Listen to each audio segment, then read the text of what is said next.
Oh, what? I just. Oh, hold on. I have to fix some things.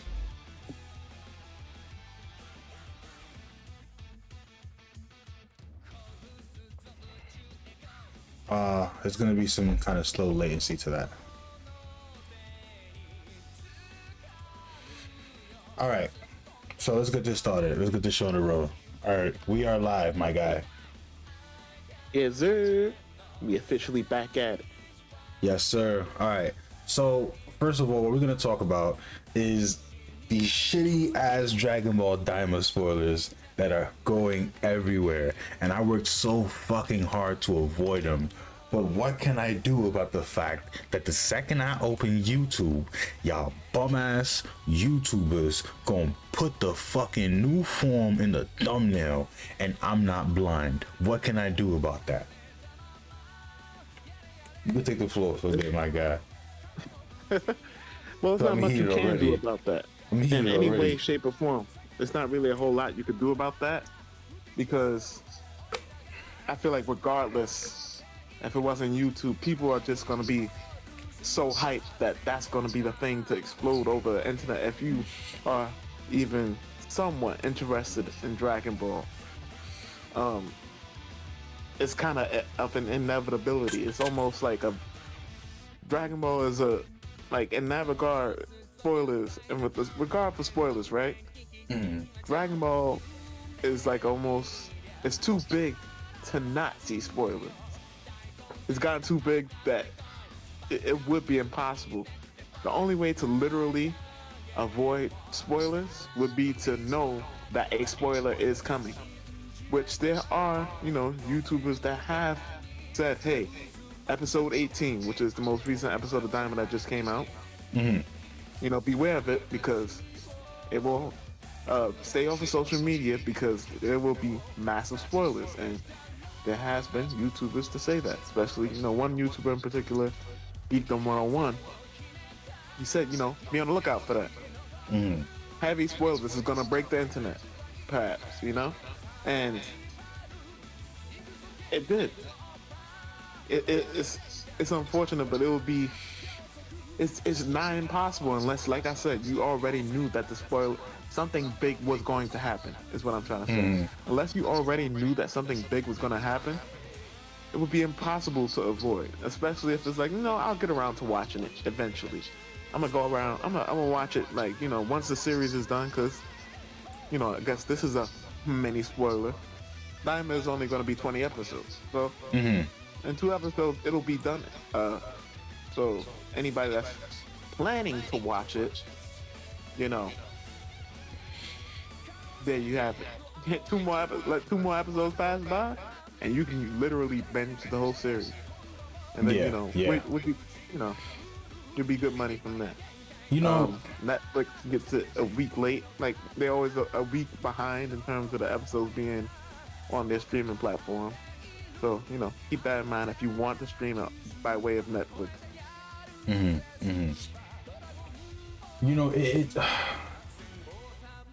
I get the whole concept of like, all right, stay off of social media because everybody's gonna do it. But the problem is that it's not just like a whole industry of people. Like, people talk about the industry, we kind of think of like a machine, of organism. No, it's mad individuals, mad, I don't want to say greedy bastards because that's like a little bit like, damn, like, I'm not greedy. I just wanted to get the first video out. But it's like, bro, did you have to put them on the whole fucking thumbnail and everything? Like, not even giving people a choice just so your video will be the first one to pop up in the algorithm? Like, I get it, but it's like this whole culture of leaking everything is really fucking over the enjoyment of just, like, you can't be a regular person enjoying something anymore. You just can't. And I think that really sucks. Let me not say you can't, but if you're gonna also engage in the online world, it's very difficult. Because if you even wait a couple days, everybody's talking about the thing that just happened. Nobody has any etiquette. And I think that's not how life was. Like, for example, movies, right? Nobody was just going around spoiling a fucking movie from you when it came out in the movie theaters. People will tell you, go watch the movie. But no, nobody fucking does that. it's just like, oh, let me talk about it because I want to be the first one to get it, and it's everybody now. Oh, I hate you, motherfuckers. Well, I understandably so, but I think at this point, especially with something like Dragon Ball, is unfortunately inevitability. It's just gonna happen unless you know that something big. Like for example, off stream, like I've had the luxury of being privy to some leaks. The next couple episodes will still have some very big surprises, especially if you've been keeping up with Daima. Now, it's not gonna be in the same vein as yo Super Saiyan 4 or what have you, whatever. But if you've been keeping up with the series of Daima, you're gonna be like, oh wow, that I legit wouldn't have seen that coming. And I think what sucks is that, like, I haven't seen even a full episode of Daima. I was gonna start watching it in preparation for whatever people will say, oh, the big drop. And literally, I'm on episode 1 and it gets spoiled and I'm like, so I'm kind of only watching this just so I can get to Super Saiyan 4. Oh, damn, I kind of said it. Oh, fuck it. I think you said it earlier as well. In the beginning of the stream. It is what it is. It don't matter because you probably already know about it anyway. Click on this shit. But yeah. So it's like I'm kind of only watching it just to see that, or not just to see that, but like that's the milestone when that would have been a nice treat, you know, a nice you know, and I would have been happy about it regardless. But now I'm going to be more critical of it because I know of it. And I was like, it wasn't what I was expecting, and that's what it is. That's what it is. Spoilers create an expectation for the final thing, and it's like, nah, you know. Whereas I feel like you would much like it's easier to enjoy when you're really surprised by what you see. That's fair enough. I feel like even some of the people that have watched the process and how the whole sequence happens aren't very happy about how it occurred. And that can be, you know, of course, an entirely different discussion in and of itself. And, you know, but even with that, it's like, it's either you either understand what was being done, or you just be like, no. And I feel like it's a thin line between, you know, coming off as somebody like myself that could be seen as, oh, you just defending it because whatever, versus like, no, deadass, like, this is what they were trying to do. Yeah. This is why they did this way. You may not like it, which is fair enough. I can see a lot to not like, but this is how they went about doing it. And this is how they would explain, well, since we here, well, if it's happening in Daima, how come he didn't use it against Beerus? That's the 1000th. That's a question that keeps on getting asked 1,000 times over. And I don't think that the answer to that question is very difficult. Clearly, it's just something that he can't access at this point in time. Or why can't, and you know, there's 2 more episodes to explain potentially why he can't. But just looking at the process of how it happened, you understand. I think, you know, it's kind of like with Haki and One Piece. You can try to make it make sense as much as you want, but you just can't change the fact that it's something that just wasn't thought about till after, and they're gonna try to scramble something together that doesn't really make sense. Because even if it's like, oh, I can't use it at this point, it's like, but you ain't even mention it. You know, you ain't even be like, oh dang, I sure wish I could have, you know. So it's like, there's no, like, it's a difference to, you know, and I mentioned One Piece, but One Piece, when they do those things, you already know that was set up.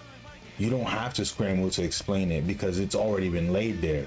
So you kind of see the difference in Dragon Ball media, where it's like everything is done as a forethought and then it's lazily stitched together, in my opinion.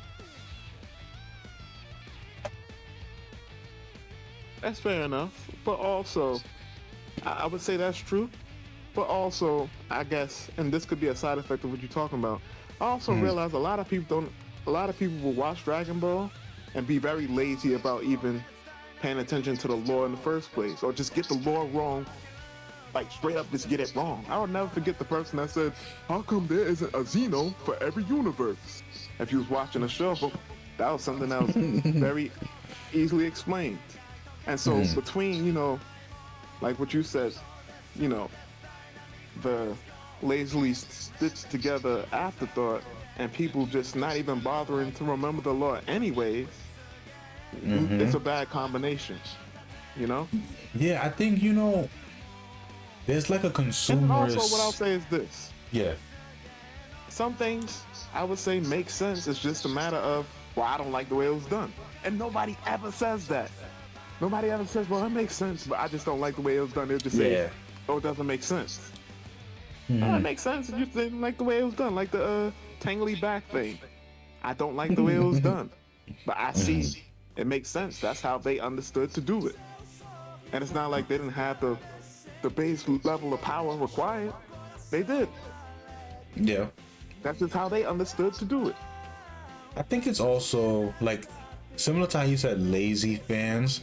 I think it's just lowbrow consumerism, or maybe there's a better way to put that. But like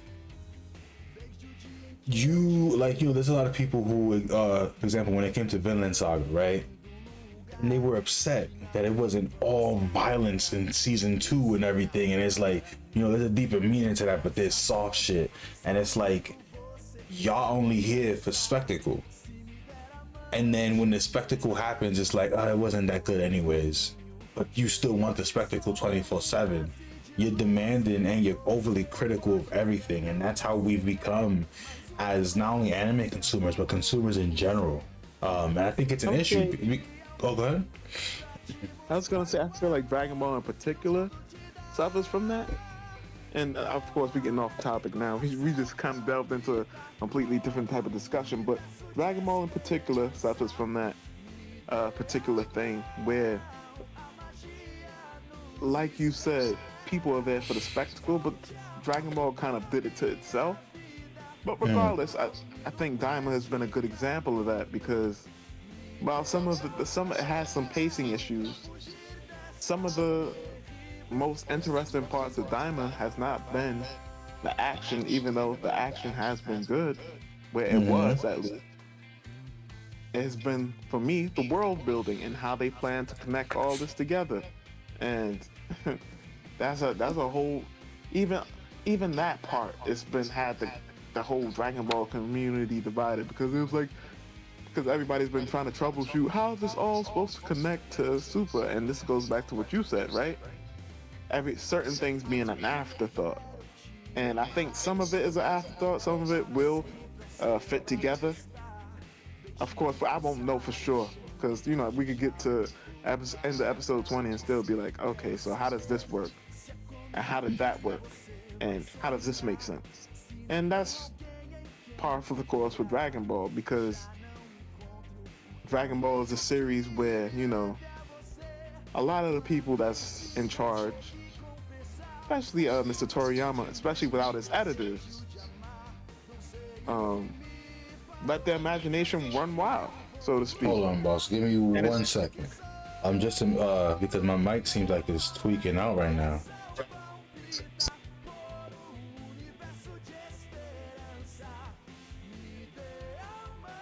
Okay, I'm sorry. Continue. Because my mic was giving me some weird signals. I was just saying, like, Dragon Ball is a series where a lot of the people that's working on it are almost, how the best way? They just let their imagination run wild. It's not, like you said, it's not a whole lot of, I would say, forethought in a sense of the primary plot. Now, if you want to look at esoteric stuff, oh man, that's a whole different deep dive for Dragon Ball. But in terms of, you know, just the simple plot and point A to point B to point C, you know, it's very clear. It's just like, you know, hey, this is cool, let's do this. Hey, this is cool, let's do this. Yeah. And that's fun. But, you know, I guess if you're gonna, depending on what you come into Dragon Ball for, that can get very tiresome. I want to make a note of something you said though, where you said like, oh, we're on a whole different conversation, and we are. but not really, right? Because this whole like, you know, the stitching and pieces of afterthought onto new media, right? Like you're not really taking the time to really like this wasn't meaningful. This is just a cash grab, a cash grab. Then the consumers, all they like it's just lazy consumerism looking for a spectacle. Then there's a third party who are always looking for leaks, and most of them are not really doing it because they love the series oh so much. They really doing it because of buzz and so that they can get followers and all these other things. And it's like at a certain point, is anyone really doing it for the love of the series anymore? It's like, I don't know. Like, Well, it feels like almost everyone involved, they all talk about the series, they all make money on the series, but does anyone love this shit? And that's not just with Dragon Ball, that's just with everything in general, like music, movies, like everything.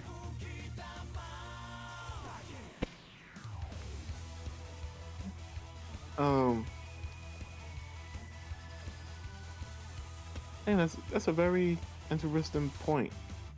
I would say, since we're talking about Daima, I think Daima is definitely a love letter to people that love Dragon Ball as a whole. And when I say Dragon Ball as a whole, I don't mean that you started with Z and you never read Dragon Ball, when Goku was a kid and he just met Bulma and he's training with Master Roshi.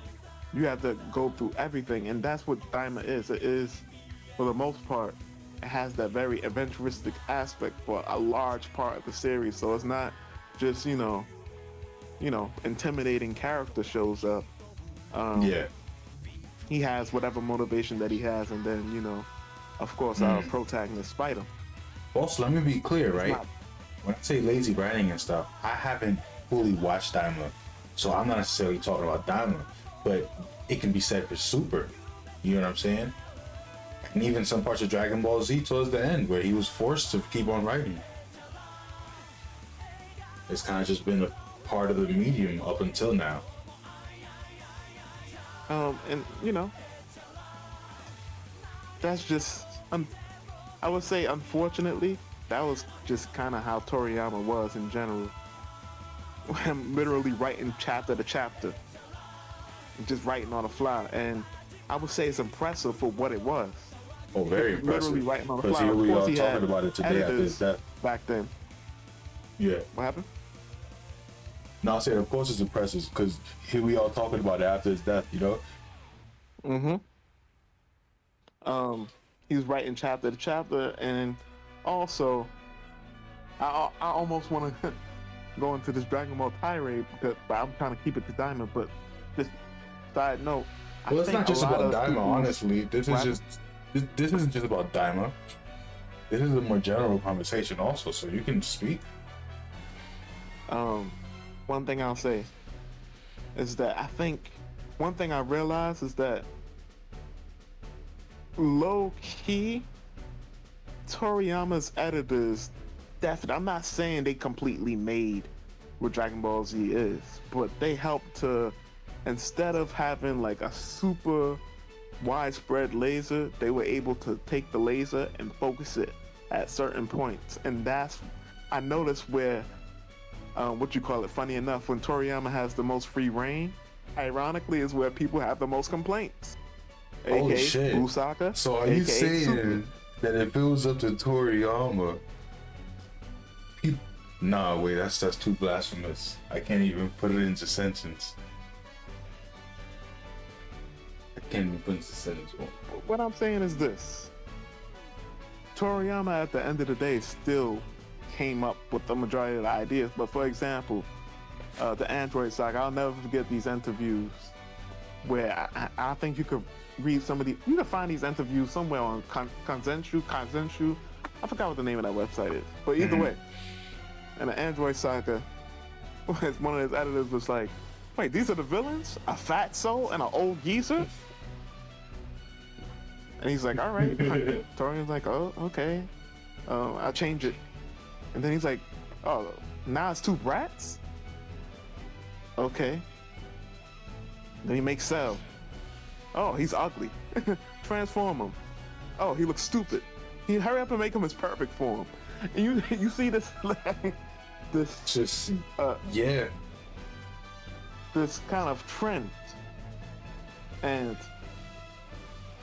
like at the end of the day, he still came up with all those character designs. He came up with all the ideas in terms of, all right, this monster is gonna drink people through his tail. That's crazy. That's a crazy idea to even come That's up a very with. Nobody crazy concept. told Yeah, Toriyama that, as far as I know. But you know, in terms of getting perfect Cell, Toriyama's like, yo, I kind of like the first form of Cell. I was content with that. Nah, transform him. You look ugly. Transform him again. You look stupid. Perfect form. Okay, now we got perfect Cell, and of course, I always appreciate perfect Cell, but that's just a very interesting dynamic. I think overall, to kind of tie us all together, I think money kind of really gets in the way of things a lot, because it seems to be the running theme. Not necessarily on the consumer side, but in the producers and also the middlemen, right? The critics who are nowadays are YouTubers and people on Reddit and all these things and leakers on Twitter and all this stuff, where it's like everyone's just doing it for like views and shit like that.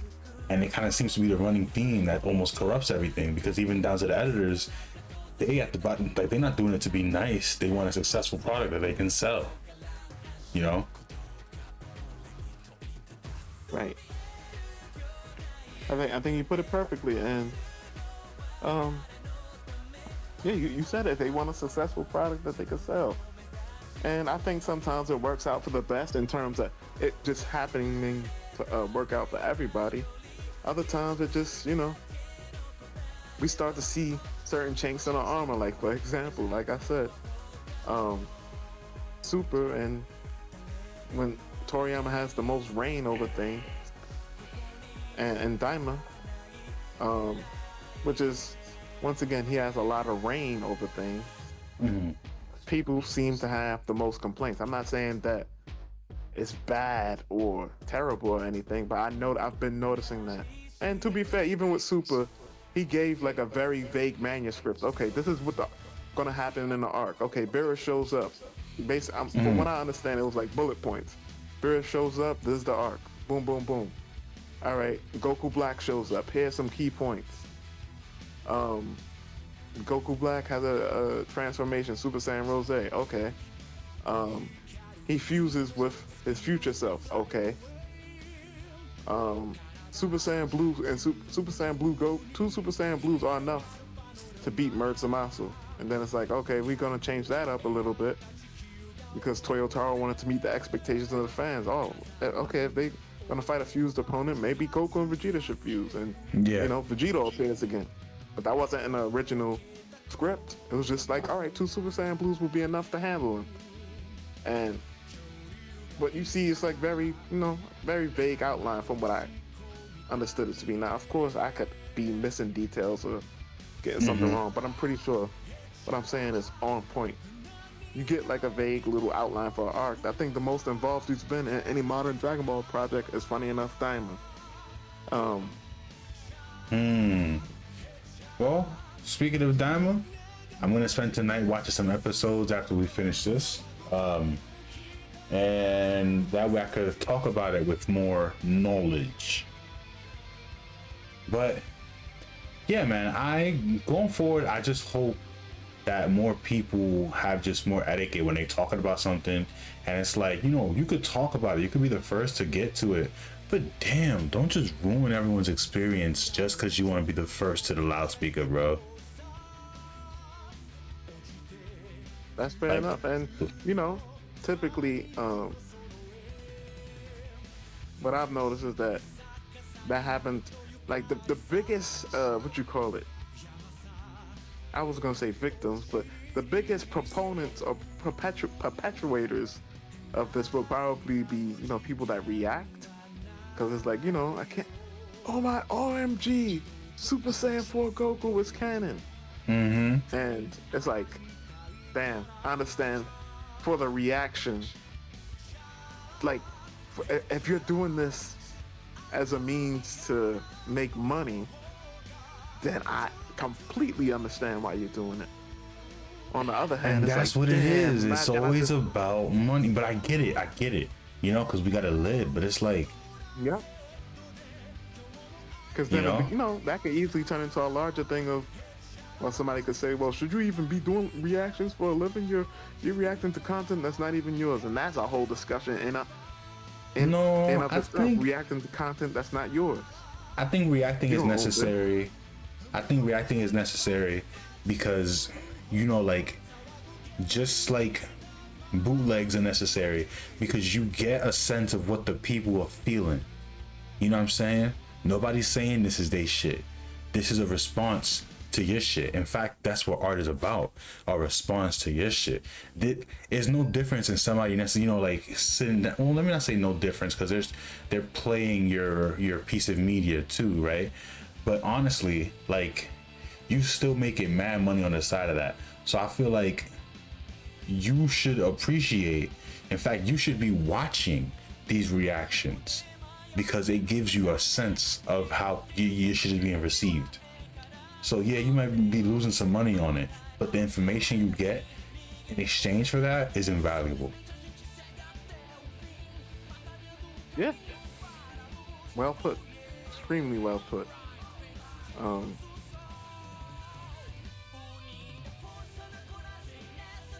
But And I I would guess- say if you're gonna be reactive, still be respectful because that's like you not in your house. You feel me?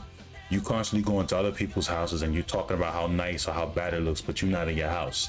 So still be respectful with the media. You know what I'm saying? Like, try not to just like, at the very least with the thumbnails. I feel like thumbnails are very important because if you click on the video, you getting spoiled. You know what I'm saying? You getting spoiled, and okay, I can give you a warning, but like, with the thumbnails are most important because the thumbnail nobody gets the choice to see it. You just see it when you scroll, and now it's like, fuck, what do I do about that? So is there? I guess I think you answered this in the beginning, but I want to pose this question: is there a time limit to this, in a sense that, for example, let's use the example in the beginning of the video, or was it some pre-production where you discussed this? But Code Geass. Yes. What I'll say is this, right? If you love the media, why does it matter how much time passed by?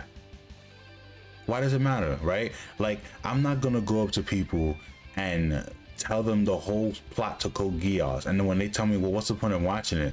And I'll just say to them, well, it's been 17 years or whatever, you should have been seeing it. So why the fuck was I even mentioning it to them to begin with if I was gonna ruin the experience? Now everyone just kind of had a lukewarm, like, okay, it's like, I don't know, it's weird. If you really love the series you're talking about, introduce it to people, tell people, yo, go watch it. Shit, you can even talk about it, but like, I don't know, like, I don't have to give you a step-by-step instruction basis. From your heart when you're doing something for an ulterior motive or because you dead ass want people to share that joy with you. You know what I'm saying? We grown. But we live in a society that's just materialistic and we all need to eat. So, I'm not gonna blame everybody, but I'm not saying take down your reaction channel or nothing. Just have some etiquette, man. Like, just don't violate in the thumbnail, and that's not that hard to do. Well, it would be more than just thumbnail potentially. Yeah, but just starting out. You feel me? Like, if you still want to spoil it, react and everything, just don't violate in the thumbnail. Let people choose whether they want to be spoiled or not. That's the most important thing, the choice.